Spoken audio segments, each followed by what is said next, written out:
Designing Brand Identity, an Essential Guide for the Entire Branding Team by Alina Wheeler. Picture this. You're so recognizable, so undeniably you, that you don't even need to introduce yourself anymore. A simple swoosh on a sneaker, a bitten piece of fruit on a laptop, no words necessary, no Nike, no Apple, just instant recognition. You know exactly who they are, what they're about, and how they make you feel. That's the dream, right? That's what happens when a brand truly clicks. But here's the million-dollar question. How do you actually get there? How does a simple spark of an idea transform into something so powerful it lives rent-free in people's minds? Is it pure luck? Some kind of marketing sorcery? Nope. It's actually a process. A thoughtful, creative, beautifully human process. Today, we're going behind the scenes of that very process. We're exploring a book that's basically the holy grail for anyone serious about building a lasting brand. It's called Designing Brand Identity, written by Alina Wheeler, and honestly, it's something special. This isn't some dusty textbook gathering cobwebs in a forgotten library corner. Since it first came out, this guide has become the trusted companion for entire branding teams, from the visionary leader dreaming big in the executive suite to the enthusiastic designers sketching away at their desk. It's been translated into 7 languages and used in business and design schools worldwide for one good reason: it actually works. So what's in it for you? By the time we're done here, you'll get the crucial difference between what a brand is versus what it looks like. You'll discover the 5-phase process that transforms confusion into crystal-clear vision and turns a simple idea into something unforgettable. And here's the best part. You'll see that building a brand isn't about manipulation or flashy advertising. It's about truth. It's about discovering your core purpose and having the guts to express it in everything you do. Whether you're dreaming of launching your own startup someday, building a presence online, or simply crafting your own reputation, these lessons are timeless. They're your toolkit for standing out, being remembered, and making real connections in an incredibly noisy world. Ready? Let's dive in. Let me hit you with 4 questions. These are the exact same questions every successful brand, from Amazon to your favorite local coffee spot, has wrestled with. They sound simple, but trust me, they're not easy. Who are you? Who needs to know? How will they find out? And the big one, why should they even care? Everything in the branding universe orbits around these 4 questions.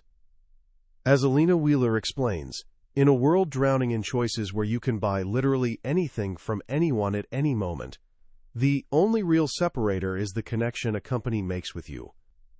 We're not just buying stuff anymore. We're falling for brands. We trust them. We believe they're superior, sometimes without even knowing exactly why.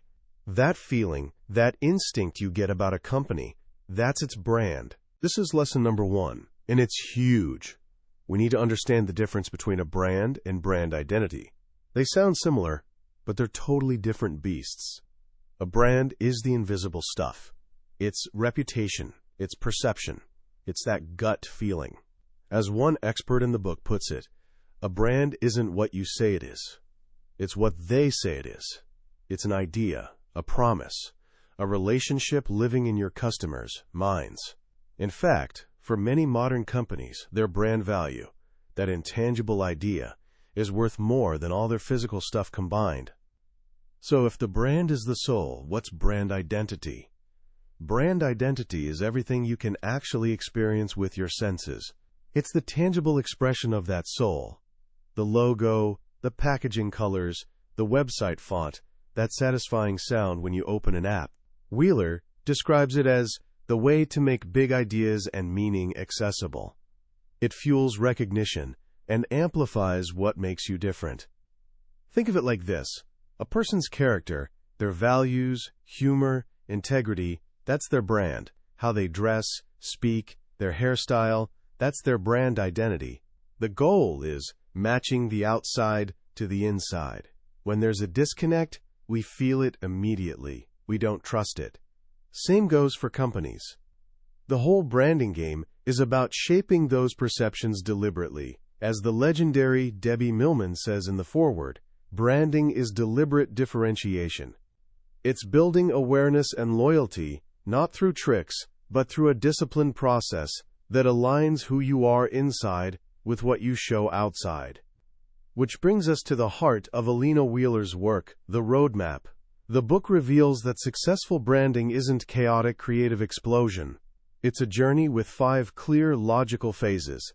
This process is universal. It works for global giants like IBM and local nonprofits trying to change the world. Let's walk through this journey together. Phase 1. Conducting research. This is your foundation. You can't build anything solid on shaky ground. Before deciding where you're headed, you need to know where you're standing. This phase is all about listening. It's about humility. It's about ditching assumptions and doing your homework. What does that actually look like? It means talking to people, not just customers. You talk to employees, investors, leaders, even competitors. Wheeler calls these groups stakeholders, and understanding their needs, perceptions, and biases is pure gold. You run audits. A marketing audit examines all your outgoing messages. A competitive audit looks at what everyone else in your space is doing. A language audit studies the words you use. The goal here isn't finding answers. It's finding the right questions. It's gathering intelligence for a crystal clear picture of the landscape. Too many people want to skip this step and jump straight to designing something cool. But as Wheeler shows, that's like a doctor prescribing medicine without diagnosing first. The research phase prevents you from solving the wrong problem. It's where you uncover the truth of your situation. Phase 2. Clarifying strategy. Once you've done your research, you'll have a mountain of information. Phase 2 is turning that mountain into a map. This is where the real thinking happens. You take all that data and distill it into a single, powerful idea. This is brand strategy. An effective brand strategy, Wheeler explains, is the central, unifying idea everything else aligns around. It's your North Star. It answers, what do we stand for? It defines what makes you different, what your competitive advantage is, and what unique value you offer. This is where you create something called a brand brief. Think of it as your brand's constitution. It's a short document capturing your essence. It defines your vision, audience, core values, personality, and customer promise. This document is critical because it gets everyone on the same page. Before choosing a single color or writing a line of code, the entire team agrees, this is who we are. This is our strategy. The goal here is achieving clarity and consensus. It's about narrowing focus. A brand trying to be everything to everyone ends up being nothing to anyone. Strategy means making tough choices and having the courage to say, this is what matters most. Phase 3. Designing the identity. Now, and only now, do we get to the part most people think of when they hear branding. This is where strategy becomes tangible, where we make intelligence visible. The design phase is where you create the tools to tell your story. This includes the logo, color palette, typography, and even brand sounds. It's about creating a unique and coherent look and feel. Wheeler takes us deep into the psychology of design here. One fascinating idea is the sequence of cognition. Our brains process visuals in a specific order. First, we see shape. Second, we see color. Only third do we process form or language. Think about that. We recognize shapes long before we read words. That's why symbols are so powerful. They're the fastest form of communication humans have. The Nike swoosh, Target's bullseye, McDonald's golden arches, instantly understood across any language or culture, because our brains are wired to recognize distinctive shapes first. This is why designers obsess over the perfect brand mark. The book breaks down different types of marks.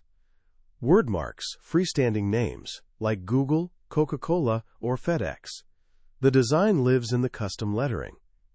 Letterform marks, when a single letter becomes the symbol, like Herman Miller's M or Unilever's U.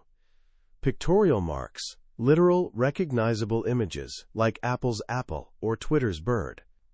Abstract marks, symbols that don't represent real-world objects but convey bigger ideas, like Chase Bank's octagon or Nike's swoosh. They're powerful because they can mean many things. Emblems, when the name lives inside a shape, like a crest or seal. Think Starbucks or Harley-Davidson logos. The goal in this phase isn't just making something that looks cool, it's creating a visual system that's meaningful, flexible, and authentic to your Phase 2 strategy. Every choice, from blue shades to letter curves, should have a reason. Everything should point back to the brand's core idea. Phase 4. Creating touchpoints. Once you have your identity system, logo, colors, fonts, it's time to bring it into the world. A touchpoint is any interaction point between brand and customer, any point at all. The website, obviously, but also the business card, the shelf packaging, employee uniforms, the building sign, how customer service emails are written, phone hold music, the product design itself. Each touchpoint is an opportunity, a chance to build awareness, increase loyalty, reinforce your message, or a chance to create confusion and break trust. This is where coherence matters. A successful brand feels like one company, no matter where or how you experience it. The look, feel, tone of voice, it all holds together. This doesn't mean everything looks identical. That would be rigid and boring. Instead, there's a consistent underlying logic. It feels familiar. It feels right. This phase is about thinking through every single interaction from the customer's perspective and making sure each one is positive and on brand. Phase 5. Managing assets. This final phase never actually ends. You've done the research, set the strategy, designed the identity, and rolled it out everywhere. Now what? Now you manage it, protect it, nurture it. A brand, Wheeler reminds us, is a living asset. It's like a garden. You can't just plant seeds and walk away. It needs constant care to grow. This means creating tools to help everyone in the organization use the brand correctly. Enter brand guidelines or brand books. These manuals explain the strategy and show how to use the logo, colors, and typography. They ensure that whoever's creating communication, it always feels like it's coming from the same brand. It also means empowering people inside the company to be brand champions. Brands are built from the inside out. When employees understand and believe in the brand's purpose, they become its most powerful ambassadors. And finally, it means being willing to evolve. Great brands aren't static. They stay true to their core but adapt to changes in technology, culture, and customer needs. The management phase keeps the brand relevant and strong for the long haul. So that's the 5-phase process: research, strategy, design, touchpoints, and management. It's a journey from invisible to visible, from simple idea to powerful living entity. But Wheeler's book goes even deeper. It doesn't just give us the how, it gives us the why. She lays out what she calls brand ideals, essential characteristics that separate good brands from truly timeless ones. These are the principles that give a brand its heart. Let's explore a few of the most powerful ones. First, there's vision. The best brands are founded on compelling vision from passionate leaders, the ability to see what others can't, and the courage to pursue it. Think of Joan Gans Cooney, who envisioned television as a tool to educate children and created Sesame Street, a brand that's changed millions of kids, lives across 150 countries. That's vision. Next is meaning. The best brands stand for something, a big idea, a set of values, a purpose beyond making money. Symbols are vessels for that meaning. The Action Against Hunger logo, for example, combines a leaf representing food and a water drop. Simple, clear, full of meaning. It tells you exactly what they stand for food, for clean water, for life. Then there's authenticity. We hear this word constantly, but what does it really mean? For brands, authenticity comes from self-knowledge. Knowing who you are, who you serve, and what you stand for. When your actions match your words. Walker & Company created the bevel shave system because they saw men of color were completely underserved by big shaving companies. Their brand is authentic because it was born from a real problem and genuine desire to solve it. It's not just marketing, it's their mission. Another key ideal is differentiation. In a world drowning in choices, you have to stand out. Being slightly different isn't enough. You have to demonstrate your difference. As marketing guru Marty Neumeier says in the book, when everybody zigs, zag. The Fruity campaign, a mango juice brand in India, is a perfect example. Instead of showing beautiful people drinking juice, they created a miniature world where tiny people interacted with giant mangoes and fruity packages. Playful, unique, completely different from every other juice ad out there. A total zag. And finally, there's longevity. The world is constantly changing. Technology, culture, lifestyles, everything's shifting at lightning speed. So how does a brand endure for decades, even centuries? By being a messenger of trust. Consumers are reassured by things that are familiar and recognizable. The most durable brands commit to a central idea over time but have the flexibility to evolve. The perfect example is the Morton Salt Girl. She first appeared in 1914, a little girl with an umbrella, spilling salt to show that Morton's salt flows freely, even in damp weather. Over the last 100 years, her hairstyle has changed, her dress has been updated, but she's still that same girl. She's evolved to stay modern, but never lost her core identity. She's a symbol of trust passed down through generations. Vision, meaning, authenticity, differentiation, longevity. These ideals give a brand its soul and staying power. They're the difference between a fleeting trend and a lasting legacy. And that's the profound lesson at the heart of designing brand identity. Building a brand isn't superficial. It's not about picking your favorite color or a trendy font.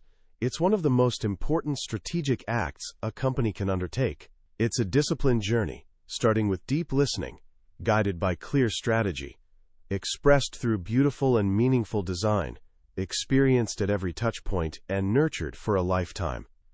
It's the process of discovering your truth and sharing it with the world, with clarity, creativity, and courage. As we wrap up our exploration of Alina Wheeler's Designing Brand Identity, I want to reflect on why this book is so much more than just a business guide.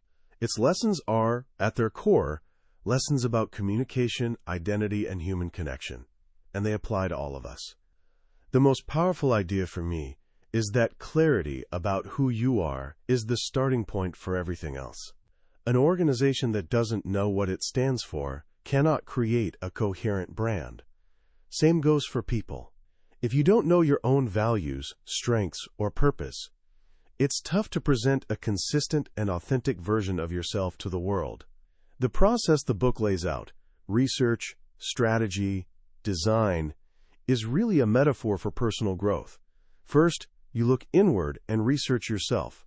Then, you clarify your life strategy, your goals, your values. Only then can you design your life, the choices you make, how you interact with others, in a way that's true to that strategy. What Alina Wheeler has done so brilliantly is demystify this process. She takes something that feels abstract and overwhelming, building a brand, and breaks it into logical, manageable steps. She gives us a common language, so everyone, from the most analytical business leader to the most intuitive creative artist, can work together toward a common goal. This idea of collaboration, of breaking down silos, and uniting around shared purpose, is a powerful lesson, not just for branding, but for any team trying to achieve something great. And in today's world, these ideas matter more than ever. We're living in what Wheeler calls a, quote, densely crowded marketplace. That's not just true for products on shelves. It's true for ideas, content creators, anyone trying to get a message heard. The principles of differentiation, of finding what makes you unique and amplifying it, are essential for anyone who doesn't want to get lost in the noise. So how can you start applying these ideas right now? Let me leave you with 3 simple actions. First, ask yourself the big questions. Set aside time and really think about it. Who are you? What do you value most? What unique perspective do you bring to the world? Why should people listen to you? Write it down. This is the beginning of your own personal brand brief. Second, conduct a personal touchpoint audit. Think about all the ways you interact with the world. Your social media profiles, how you speak to friends, teachers, parents, how you present your work. Are these touchpoints coherent? Do they reflect the values you just wrote down? Are you presenting a consistent and authentic version of yourself? And third, define your big idea. If you had to distill what you stand for into a single, simple phrase, your personal tagline, what would it be? It doesn't have to be perfect, but trying to find it will bring incredible clarity. Because ultimately, whether you're building a billion-dollar company or just building your own life, the goal is the same: building something real, something that resonates, something people trust, something that lasts. That was our deep dive into Designing Brand Identity by Alina Wheeler. We've journeyed through the core of what makes a brand unforgettable, but this is just the beginning. A summary like this is a map, but the real treasure is found when you explore the territory yourself. The book is packed with hundreds of beautiful case studies and practical insights we couldn't cover. If anything we discussed today sparked something in you, I genuinely encourage you to pick up a copy. Reading it isn't just about learning. It's about seeing the world around you, from logos on your clothes to apps on your phone, in a completely new way. It's an experience that can genuinely shape how you think about building things that matter. Also, if you found this summary valuable and you're ready to explore another foundational book from the libraries of the world's most successful people, please show your support by liking this and subscribing to the channel. It lets us know we're on the right track and ensures you won't miss our next journey. Let's keep learning and growing together.